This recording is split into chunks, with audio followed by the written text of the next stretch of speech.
Hello বন্ধুরা, তোমাদের সকলকে স্বাগত জানাই বিথিসাস গুডি লাইফে। আজকের পরিবেশনে রয়েছে চিজে চিকেন পাস্তা রেসিপি, তাও আবার একদম হোমমেড স্টাইল। ঝটপট দেখে নাও রেসিপিটা। তার জন্য প্রথমেই প্যান বাটিতে বেশ খানিকটা গরম জল বসিয়ে দিলাম, তার মধ্যে দিয়ে দিলাম পাস্তা আর দিয়ে দিলাম 4টে টমেটো। পাস্তা আর টমেটোটা এই সাইডে সেদ্ধ হোক, আর ওই সাইড আমি চিকেনটাকে রেডি করে নিই। কড়াই দিয়ে দিলাম 2 চামচ মতো সাদা তেল, তাতে দিয়ে দিলাম টুকরো করে রাখা চিকেনগুলো। কিছুক্ষণ নাড়াচাড়া করে নিয়ে দিয়ে দিলাম গোলমরিচ গুঁড়ো, রসুন কুচি আর পাস্তা মিক্স। বেশ ভালো করে নাড়াচাড়া করে নিলাম, তারপরে সামান্য একটু লবণ দিয়ে আরও কিছুক্ষণ হালকা করে ভেজে নিয়ে তুলে নিলাম। খুব বেশি ভাজবো না, তাহলে করে চিকেনটা শক্ত হয়ে যেতে পারে। আর এইদিকে দেখো আমার টমেটোটা খুব সুন্দরভাবে সেদ্ধ হয়ে গেছে। টমেটোটাকে তুলে নিলাম, এটাকে ঠান্ডা করে খোসা ছাড়িয়ে নিয়ে পিউরি বানিয়ে নেব।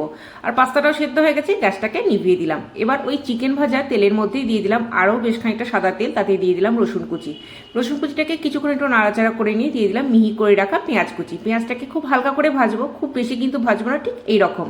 এরপর দিয়ে দিলাম তৈরি করে রাখা টমেটো পিউরিটা, আর দিয়ে দিলাম একটু বাটি ধুয়ে জল। বেশ ভালো করে এবার টমেটোটাকে ভালো মতন কষিয়ে নিলাম। তারপর দিয়ে দিলাম red chilli sauce, green chilli sauce. সসটাকে ভালো করে মিশিয়ে নিয়ে দিয়ে দিলাম সেদ্ধ করে রাখা পাস্তাটাকে।